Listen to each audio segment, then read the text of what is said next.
We were dialed in. I took this heads up challenge very seriously, bro. I was like, I can see. This sounds like an immense amount of effort. I mean, it sounds like a full-time job, actually.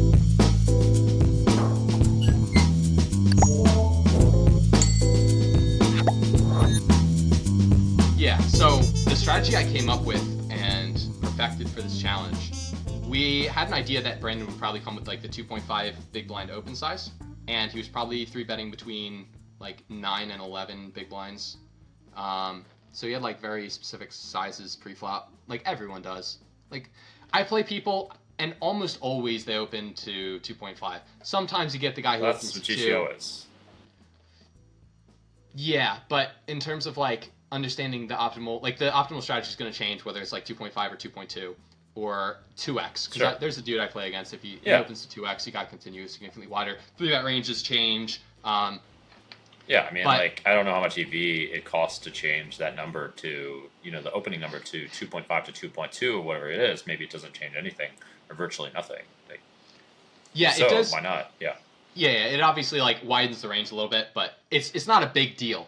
But the thing that we did was we decided to split 3-bet sizes and split open sizes. We did a triple split open, which took like 2 weeks for me to memorize, bro. It took me like 2 weeks for me to memorize both strategies. I literally like memorized the frequencies of these hands, and I can actually show you how. I'm like very proud of this, so I'm like okay sharing it with the pod.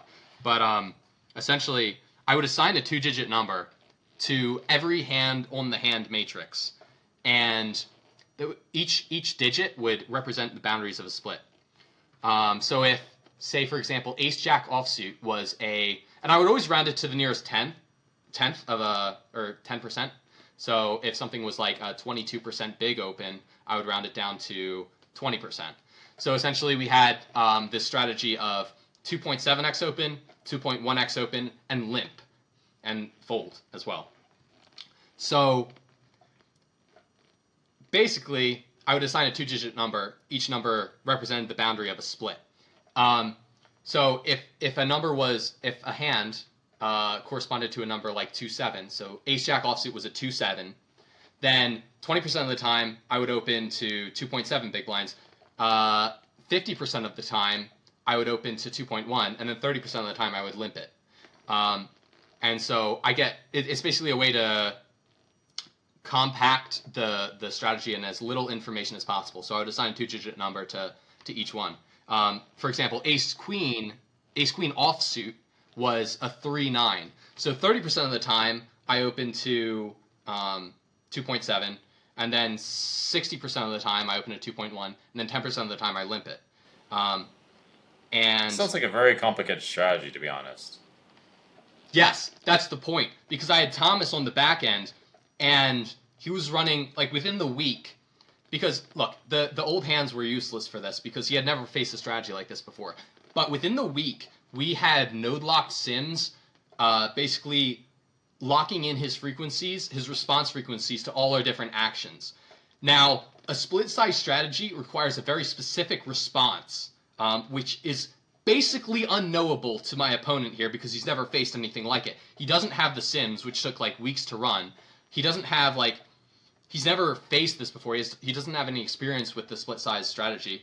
So it's like, okay, he's supposed to 3-bet 17% of the time against the 2.7x open, but in reality he's only 3-betting like 13% of the time. And so we node lock that into Munker Solver. I'm like, by the end of the weekend, Thomas is giving me new sims that I'm like looking at, and I couldn't memorize them with the same depth as I memorized the initial GTO sims that we ran.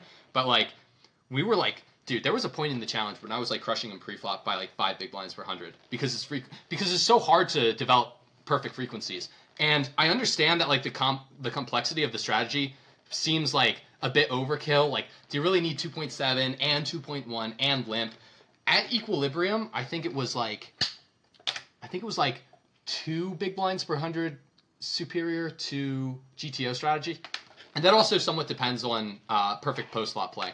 But he doesn't have the sims, so now I have like the pre-flop ranges for 2.7. I can plug them into Pio. I have like a library of like Pio sims when I open a 2.7, and I can compare and contrast that. Like, okay, so I get Ace 10 5, after I open a 2.7 and he calls, how does that differ from when I open a 2.1 and I get ace 10-5 after he calls? And I can compare and contrast the two sims. And so like I have like post flop data on how I should be changing my strategy in these different open sizes, and we have like the exact frequencies that we need to be hitting, and we know the exact frequencies Brandon's supposed to be hitting, and he's obviously not hitting them because he doesn't have the sims, and then we like no lock that into like the pre-flop solver, and then we start like just absolutely like destroying this man, and then bro, I was dialed in, bro. I was like, and then during play, like I'm obviously writing down hands on like my remarkable and like okay, so I had like the king 10 of spades hand, and then I had like the queen 10 offsuit hand. That was kind of weird, and I bluffed river with the 9-3 suited. So I do like a 45-minute GTO wizard review after the session.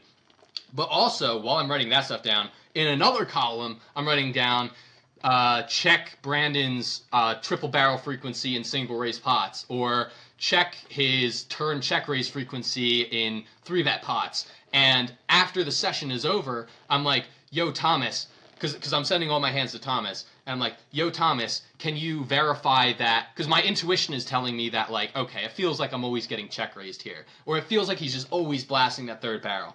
So after the session was over, I'd be like, yo, Thomas, can you double check if he's like always blasting river in this spot? And so Thomas would come back the next day like, yeah, this is an exploit, you can do this, this, and this, or no, your intuition is actually off here, he's actually playing GTO.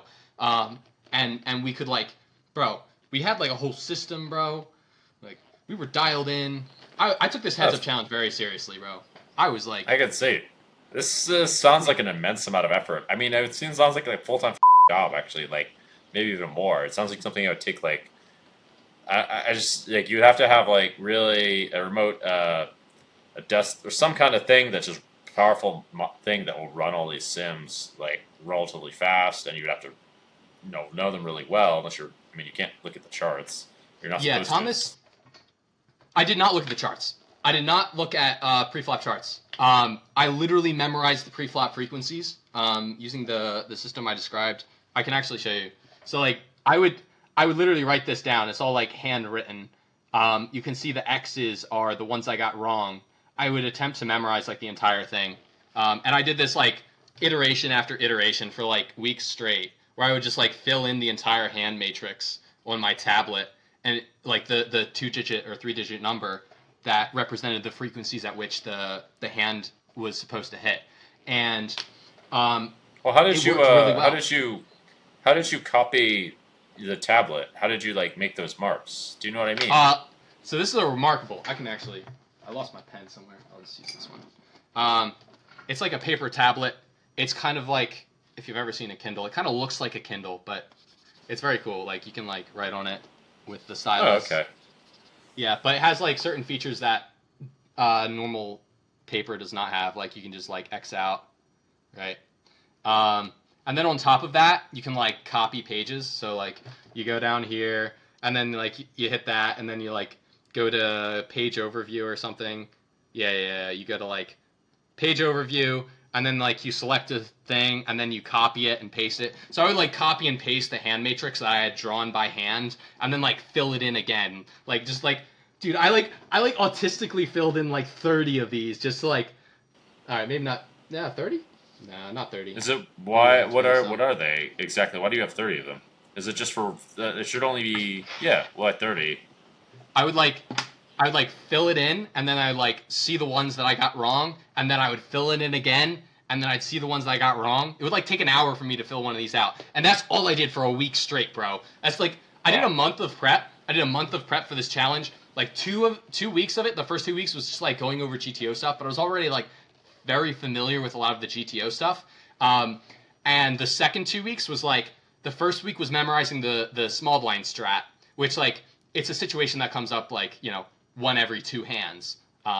So, like, understanding the exact frequencies pre-flop that each of my hands fit into the strategy. It was very intense study. But I did actually manage to memorize essentially all of the frequencies for use in the heads-up challenge. And even if I got one wrong, like, even if I thought, like, Jack 6 suited was a 1-7 instead of, like, a 1-6, I'm still only wrong 10% of the time.